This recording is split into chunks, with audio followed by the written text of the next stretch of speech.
एक आदमी 112 नंबर पर पुलिस को फ़ोन करता है मदद मांगने के लिए, और जैसे ही मदद मांगने के लिए फ़ोन करता है लगभग 10 से 15 मिनट का समय अभी बीता था कि पुलिस की गाड़ी आ जाती है। पुलिस की गाड़ी जब आती है तो उस व्यक्ति को कॉल बैक करते हैं, कहते हैं कि क्या हमारी संजय से बात चल रही है। संजय कहते हैं कि जी हाँ, मैं बात कर रहा हूँ। तो पूछा जाता है कि तुम कहाँ पर हो। वो बताया जाता है कि साहब गली में एक प्ले स्कूल है, मैं वहाँ पर खड़ा हुआ हूँ, आप कहाँ पर हो। वो कहते हैं कि हम रोड पर अपनी गाड़ी लेकर आ रहे हैं, तुम भी रोड पर आ जाओ। जैसे ही हमारी गाड़ी दिखाई दे तुरंत हाथ देना और हम लोग रुक जाएंगे। जैसा बताया गया था संजय ने ठीक वैसे ही किया। गाड़ी आती है, गाड़ी रुक जाती है, उससे पूछा जाता है कि आखिरकार तुम्हें किस तरह की मदद चाहिए। तुमने जो 112 नंबर पर पुलिस को फ़ोन करके बुलाया है। वो कहता है कि साहब उसकी 19 साल की लड़की है, नाम है उसका मनीषा। वो यहीं पास में गली में एक विद्यालय है प्ले स्कूल, वहाँ पर पढ़ाने के लिए आती है, लेकिन जब शाम तक घर नहीं पहुँचती तो वो परेशान हो जाता है। मेरी बेटी को ढूंढने में मदद कर दीजिए। तीनों पुलिस वालों ने बात तो सीरियस तरीके से की, लेकिन जैसे ही बाप ने कहा कि मेरी 19 साल की बेटी घर लौटकर वापस नहीं आई है, तीनों ही पुलिस वाले आपस में हंसने लगते हैं।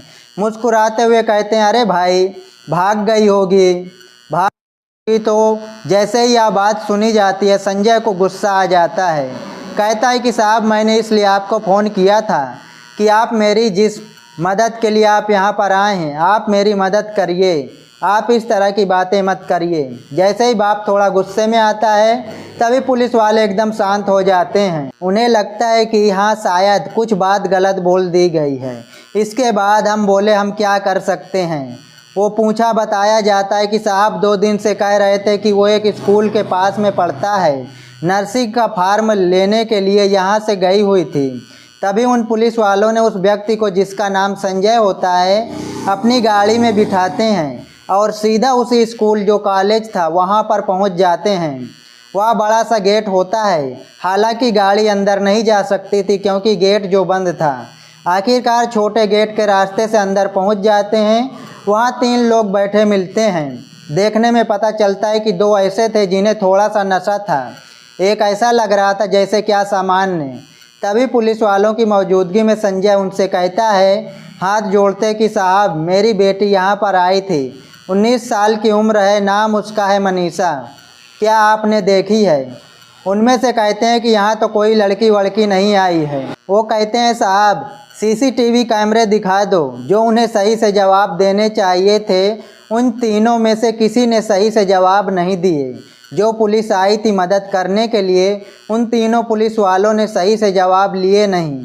आखिरकार वह बेचारा बाप वहाँ से घर चला जाता है।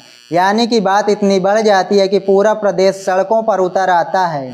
इस मनीषा के साथ क्या हुआ है और मनीषा के साथ होने वाली पूरी कहानी को आज कहानी के माध्यम से जानने और समझने की कोशिश करते हैं। आज की जो सच्ची घटना मैं आपको सुनाने जा रहा हूँ, यह सच्ची घटना हरियाणा प्रदेश के ज़िला भिवानी की है। दरअसल ज़िला भिवानी में एक गांव लगता है दाढ़ी लक्ष्मण। यहाँ की रहने वाली एक लड़की जिसका नाम मनीषा होता है, उम्र जिसकी लगभग 19 साल के आसपास होती है, जिसने भी 1 महीने पहले यहीं पास का एक सिंघानी जगह लगती है, ये वहाँ पर एक प्ले स्कूल होता है, उसको ज्वाइन किया था। रोज़ वह घर से निकलती है लगभग 8 बजे के आसपास और सीधा अपने विद्यालय जाती है, पढ़ाती है। रोज़ शाम को वापस लौट कर आ जाती है। 11 अगस्त 2025 को सिंघानी प्ले स्कूल में जब वो जाती है तो वहीं से लगभग 11:23 के आसपास अपने पिता संजय को फ़ोन करती है। कहती है कि पापा आज थोड़ा देर हो जाएगी, थोड़ा देर से आऊँगी, क्योंकि मुझे बीएससी नर्सिंग का फार्म जो लेना है वो भरना है। बस वो अपने पिता को यह जानकारी दे देती है। उसके पिता कहते हैं कोई बात नहीं बेटा, आराम से आ जाना, कोई दिक्कत नहीं है, कोई परेशानी नहीं। बेटे की बाप से बातचीत हो जाती है, थोड़ा सा वक्त गुजरता है। इसी बीच में उसके पास एक और फ़ोन पहुंचता है। जैसे ही वह फ़ोन पहुंचता है फिर से वह घर पर फ़ोन लगाती है और फ़ोन लगाने के बाद जब बातचीत करने की कोशिश कर रही थी तो इस बार जो फ़ोन उठाया जाता है तो मौसी फ़ोन उठाती है। मौसी पूछती है क्या हुआ मनीषा, वो कहती है कि मौसी जी मैंने एक सूट के लिए ऑर्डर किया था, ऑनलाइन वो आने वाला होगा, आप उसे ले लेना। वो कहती है बेटा हम तो काम कर रहे हैं, घर पे नहीं हैं, एक काम करो तुम अपने दादा का नाम बता देना और जैसे ही दादा का नाम बताओगी वो तुम्हारे दादा को देकर चला जाएगा। ठीक है मौसी जी। मनीषा यहाँ दोबारा बातचीत करती है और बातचीत करने के बाद यहाँ से वो अपने जो भी इसका आगे का काम होता है विद्यालय में अपने काम में जुड़ जाती है। दोपहर 1:58 पर विद्यालय से जैसे ही वो बाहर निकल रही है, रोज़ वो आते हैं स्कूल की वैन से और स्कूल की वैन से ही उसको लेकर चली जाती है।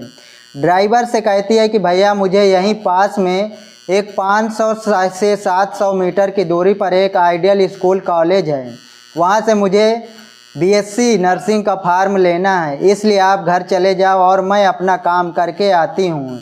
जैसे ही यह आदेश मिलता है उस ड्राइवर को, उसने कहा ठीक है। बहन जी वह चला जाता है।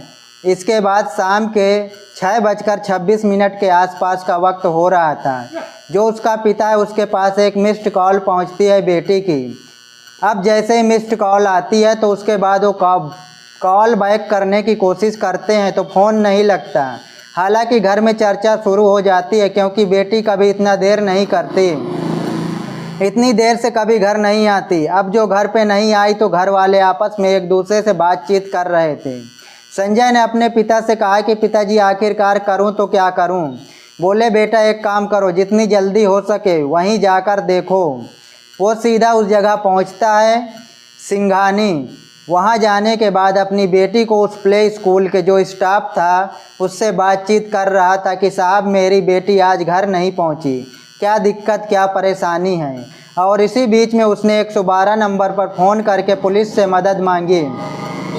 पुलिस आती है, PVR, ESR अनूप, साथ ही कांस्टेबल पवन और SPO धर्मेंद्र, या 3 लोग आते हैं उस गाड़ी में और तीनों आने के बाद संजय से संवाद शुरू कर देते हैं, बातचीत करते हैं। लेकिन जो उनके मुख से आवाज़ निकलती है, बात निकलती है, वो वाकई बड़ी शर्मनाक होती है कि तुम्हारी लड़की भाग गई होगी, आ जाएगी। इस तरह की बातें शायद पुलिस को शोभा नहीं देती, लेकिन संजय ने जब इस बात को सुना तो बहुत ज़्यादा गुस्सा आ जाता है। वो रिएक्ट करता है तो रिएक्ट करने के बाद वो जहाँ जहाँ उसे ढूंढना था, जितनी ईमानदारी से काम करना था, वो इतनी ईमानदारी, वो इतनी शिद्दत से वो दिखाते नहीं हैं। बस थोड़ी सी फॉर्मेलिटीज करते हैं। जो आइडियल कॉलेज होता है वहाँ जाते हैं, वो स्टाफ से मिलते हैं, वहाँ जानकार मिल जाते हैं।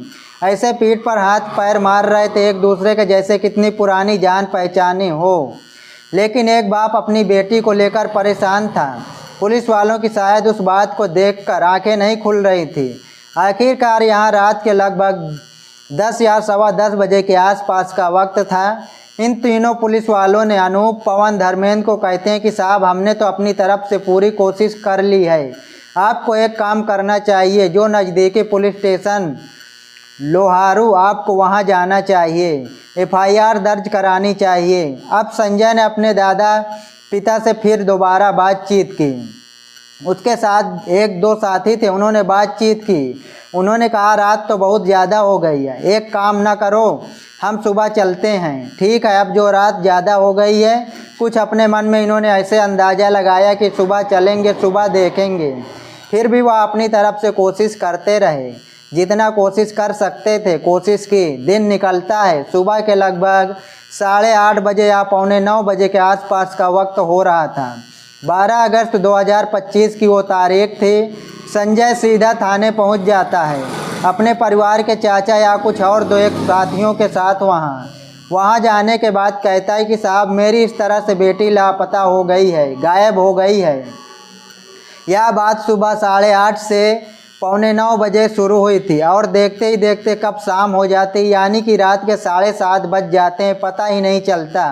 पुलिस वाले पूरा दिन उसको ऐसे ही चक्कर कटवाते रहते हैं, इधर से उधर घुमाते रहते हैं। आखिरकार FIR दर्ज कर ली जाती है।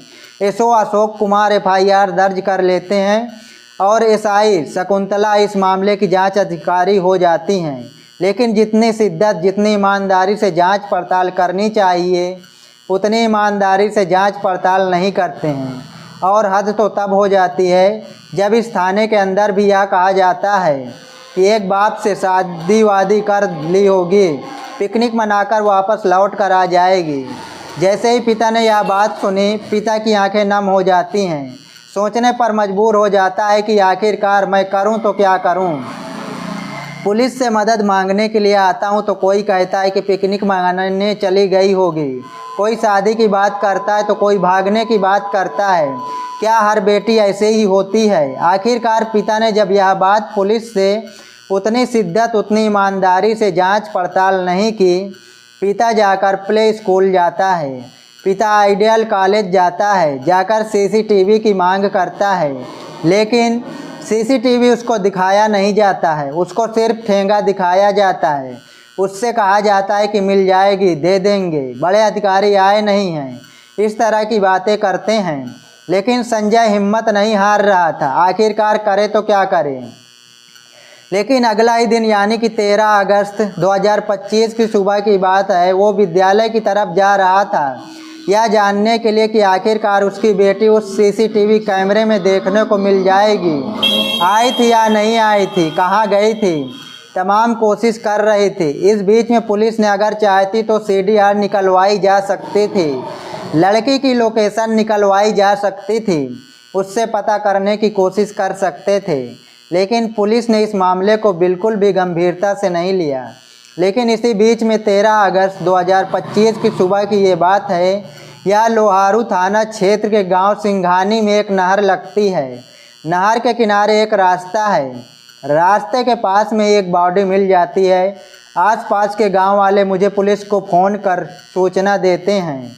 तब यह शकुंतला जो SI होती है, जांच अधिकारी है, ये संजय को फ़ोन करके कहती है कि संजय आपको आना है, वहाँ पर पहुँचना है, हमें एक बॉडी मिली है, अगर आप देख लीजिए, ऐसा तो नहीं कहीं आपकी बेटी की बॉडी हो।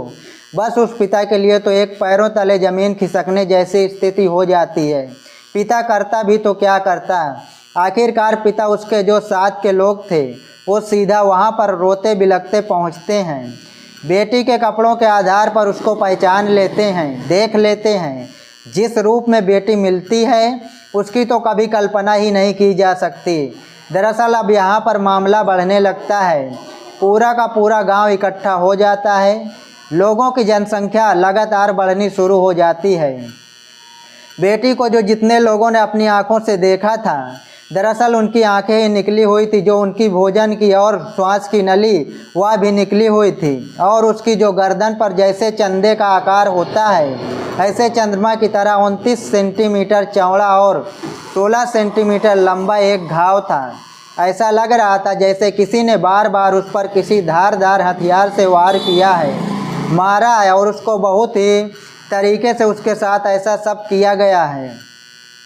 कपड़ों से देखकर उसके अपनी बेटी को आखिरकार पहचान लेते हैं और पहचानने के बाद उसकी बॉडी को कब्जे में लेकर पुलिस वाले पोस्टमार्टम के लिए भेज दिया जाता है। जैसे ही भिवानी के हॉस्पिटल में उसका पोस्टमार्टम शुरू होता है, अब यह खबर पूरे इलाके में आज आग की तरह फैल जाती है। 14 तारीख की बात की लोग सड़कों पर उतरना शुरू कर देते हैं, क्योंकि एक गरीब आदमी जो मजदूर है संजय, उसकी बेटी गायब हो जाती है। यह बेटी अगर किसी नेता की होती, यही बेटी अगर किसी मंत्री विधायक की होती तो शायद पुलिस वाले पूरी शिद्दत, पूरी ईमानदारी से काम करते। लेकिन एक मजदूर की बेटी गायब हुई थी, इसलिए पुलिस वाले उतनी शिद्दत, इतनी ईमानदारी से काम नहीं कर रहे थे और लोगों में गुस्सा बढ़ने लगता है। और जैसे ही लोगों में गुस्सा बढ़ रहा था, वैसे वैसे धरना प्रदर्शन ये सब शुरू हो जाता है।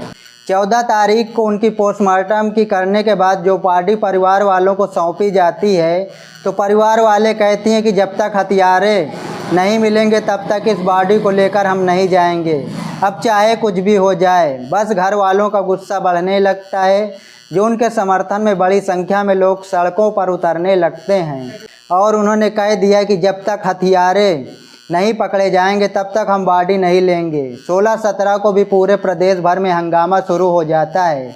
लोग सड़कों पर उतर जाते हैं, कई कई घंटे तक रोड जाम कर दिए जाते हैं। अब चाहे वो स्कूल कॉलेज के बच्चे हों, चाहे वो कोई भी हो, जो व्यापारी हों, दुकानें बंद हो गईं, बाज़ार बंद हो गए, क्योंकि लगातार मनीषा को लेकर लोगों में उबाल पैदा हो रहा था। अब इसके बाद कहीं ना कहीं पूरी पुलिस की नींद टूटती है, सरकार की नींद टूटती है। अब मुख्यमंत्री को बयान देना पड़ता है, तमाम अधिकारियों को मौके पर मैदान में आना पड़ता है। अब चाहे एसएसपी हो, आईजी हो, डीआईजी हो, तमाम अधिकारी मैदान में आते हैं और यह आश्वासन देना शुरू कर देते हैं कि चिंता मत करो, हम पूरी ईमानदारी से जांच कर रहे हैं और जितनी जल्दी हो सकेगा आरोपियों को गिरफ्तार करेंगे और उन्हें गिरफ्तार करने के बाद जेल भेज देंगे। अब पुलिस ने जो अभी तक छीछा लेदर की थी, उस छीछा लेदर पर लीपा पोती करने के लिए जो एसपी होते हैं मनवीर सिंह, उनका तबादला कर दिया जाता है और सुमित कुमार आईपीएस 2014 बैच के ऑफिसर होते हैं, इनको तत्काल यहां का चार्ज दे दिया जाता है। साथ ही जो एसओ होते हैं अशोक कुमार, उनको लाइन हाजिर कर दिया जाता है और एसआई शकुंतला जो बहुत ही लापरवाही से इस मामले को ले रही थी, उनको भी सस्पेंड कर दिया जाता है। पीवीआर पर जो 3 लोगों की टीम आई थी, ईएसआई अनूप, कांस्टेबल पवन और एसपीओ धर्मेंद्र, इनको भी निलंबित कर दिया जाता है। ये ऐसा लग रहा है जैसे इनको 5 को सस्पेंड किया जाएगा, ट्रांसफ़र कर दिया जाएगा, पब्लिक शांत हो जाएगी। लेकिन पब्लिक का गुस्सा और भड़क जाता है। पब्लिक कहने लगती है कि ट्रांसफ़र कर दिया जाएगा, दोबारा चार्ज मिल जाएगा, लाइन हाजिर कर दिया जाएगा, दोबारा चार्ज मिल जाएगा, सस्पेंड कर दिया गया, दोबारा चार्ज मिल जाएगा। क्या बेटी वापस लौट कर आ सकती है? एक गरीब आदमी की बेटी इस तरह से चली गई। अगर आप लोग पहले से ईमानदारी से काम कर रहे होते तो शायद वो जिंदा होती। इतना था, जर्जर नींद, फतेहाबाद लोग सड़कों पे उतर आते हैं। पक्ष विपक्ष, रोडवेज, यूनियन, छात्र छात्राएं, व्यापारी सबके सब सड़कों पे आ जाते हैं और देखते देखते पूरे प्रदेश भर में और आसपास के जो प्रदेश के लोग हैं वो भी सड़कों पर उतर आते हैं और सबकी मांग थी कि इसमें जो भी है जांच करिए, ईमानदारी से जांच करिए, हत्यारों को पकड़िए, बॉडी नहीं लेंगे, अंतिम संस्कार नहीं करेंगे। पहला पोस्टमार्टम होता है भिवानी जिला हॉस्पिटल में और दोबारा फिर पोस्टमार्टम करने के लिए मजबूर होना पड़ता है रोहतक के पीजीआई में। पता चलता है कि गला काटा गया है, बॉडी पर निशान है कई तरह के, ऐसा लग रहा है जैसे जानवर ने नुकसान पहुंचाने की कोशिश की है, जानवर ने उसको नोचा है। लेकिन क्यों, क्या किया? सीएम ने भी आश्वासन दिया, लेकिन उसके बाद जब मामला लगातार बढ़ता चला जाता है तो 18 अगस्त 2025 की दोपहर के आसपास का वक्त था। सोशल मीडिया पर एक पत्र बहुत तेज़ी के साथ वायरल होने लगता है। हालांकि इससे पहले एक दिन पहले dog squad, forensic team, police की टीम नहर के आसपास के वो इलाका जहां बॉडी मिली थी, उस इलाका सब जगह ढूंढा जाता है, पड़ताल की जाती है, लेकिन साक्ष्य जुड़ाने की कोशिश कर रहे थे, लेकिन कुछ साक्ष्य ऐसे में नहीं मिल पा रहे थे कि आखिरकार करें तो क्या करें। 18 अगस्त को जब उन्होंने एक सोशल मीडिया पर पत्र वायरल होने लगता है और यह दावा किया जाने लगता है कि मनीषा ने एक दुकान से 600 रुपये का एक कीटनाशक खरीदा था और उसको खरीदने के बाद उसको यूज कर लिया, यानी कि पी लिया, यानी उसने अपनी जान दे दी। बस इतना था। और उसके बाद सोशल मीडिया पर एक पत्र जो बहुत तेज़ी के साथ वायरल हो रहा था, अब वो वायरल होता है तो उसमें बताया जाता है कि उस लड़की ने अपनी जान दे दी है। दरअसल उस लेटर को ये दावा किया जा रहा है कि वो लेटर क्या है। उस लेटर में लिखा था, सॉरी मम्मी पापा, मेरी वजह से आप दोनों को प्रॉब्लम में नहीं देख सकती। आप दोनों ने मेरे खातिर बहुत कुछ किया और वैसे भी ये सब मैं सबकी बातें, जमाने की बातें सोचती हूँ और फिर दुखी हो रही हूँ। ना मैं गलत थी, ना मैंने कुछ गलत काम किया है, बस मैंने अपने पेरेंट्स का ड्रीम पूरा करना चाहती थी। मैं बीएससी नर्सिंग कर रही थी क्योंकि नो सेट क्रैक किया और एक नर्सिंग अफसर बनकर मम्मी पापा का सपना पूरा करना चाहती थी, लेकिन मैं आप दोनों पर बोझ नहीं बन सकती। I am sorry mummy papa, मैंने आप दोनों को हर्ट किया हो तो, और आप दुनिया के सबसे अच्छे माता पिता हो। थैंक यू मुझे यह ज़िंदगी देने के लिए। मम्मी और पापा, मैं आपकी आभारी हूँ। आपने मुझे एक राजकुमारी की तरह पाला। कोई हो तो प्लीज़ मेरे पेरेंट्स का ख्याल रखना। इस तरह का लेटर था। यह लेटर उस लड़की ने लिखा है, नहीं लिखा है, इसकी जो राइटिंग है उसकी तो जांच के बाद ही स्पष्ट हो सकेगा कि इसमें कितनी सच्चाई है। लेकिन कीटनाशक जहां से खरीदा उसके बारे में ये दावा किया जाता है कि वाकई एक आदमी ने यह आकर गवाही दी है। अभी पुलिस इस मामले को अल्टी पल्टी करना चाहती है या फिर जो प्रदेश भर में बवाल हो रहा है उस बवाल को शांत करना चाहती है, इसके बारे में तो कुछ नहीं पता। लेकिन कुछ बिंदुओं पर जिनकी पुलिस की कार्यप्रणाली पर सवाल खड़े हो रहे हैं, जैसे मनीषा की लाश 13 अगस्त को मिली थी, अचानक 5वें दिन वो पत्र कहाँ से प्राप्त हो गया, उसका पहले खुलासा क्यों नहीं किया।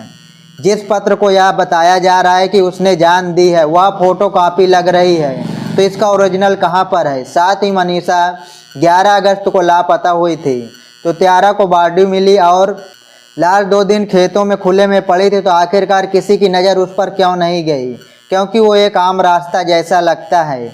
वहाँ से बहुत सारे लोग आए जाए होंगे, लेकिन किसी की नज़र नहीं पड़ी और अचानक से वो मिल जाती है। वाकई अपने आप में सोचने वाली। बॉडी की गर्दन गहरे जख्म के निशान, यह निशान कहाँ से आए, यह भी सोचने वाली बात है। साथ ही इस केस में एसपी का ट्रांसफ़र हुआ है और पुलिस वाले सस्पेंड हुए। अगर यह नोट पहले ही मिला था तो पहले ही पुलिस ने स्पष्ट क्यों नहीं किया। यह मामला 4 दिन से राजनीतिक रंग ले रहा था। विपक्ष के कई नेता धरने पर पहुंचे, तब पुलिस ने स्थिति को स्पष्ट क्यों नहीं किया। साथ ही पुलिस के उस दावे में कितना दम है, जब मनीषा का परिवार इस नोट के मिलने के बाद सब जानता था। क्या परिवार वालों को पहले से पता था या नहीं पता था। पुलिस वाले ऐसे बताते हैं, ऐसा मीडिया रिपोर्ट में लगातार चल रहा था। अब पूरे हरियाणा प्रदेश में प्रदर्शन होने लगे। केस का रुख डाइवर्ट करने की कहीं विपक्ष की नहीं कोशिश तो नहीं की जा रही। इस तरह से कई सवाल हैं जो पुलिस पर लगातार खड़े हो रहे हैं। साथ ही यह भी दावा किया जाता है कि जो मनीषा की रिपोर्ट्स है उसमें 5 ऐसे बिंदु हैं जिसमें उसके खुलासे होने से मदद मिल सकती है। पहला, भिवानी में 3 डॉक्टर के पैनल ने मनीषा के शव के किए गए पोस्टमार्टम की रिपोर्ट तैयार की है। साथ ही पीजीआई रोहतक में दूसरी बार किए गए पोस्टमार्टम की रिपोर्ट, इन दोनों का आपस में मिलान हुआ कि नहीं, इसमें कितनी सच्चाई है कितनी नहीं। जो बताया गया वो पहली वाली रिपोर्ट में कुछ अलग तो नहीं, दूसरी में कुछ अलग तो नहीं, इस तरह के पॉइंट। साथ ही मधुबन फॉरेंसिक लैब में 10 सैंपल भेजे गए हैं, वहाँ से जो रिपोर्ट आएगी वो कुछ कहेगी।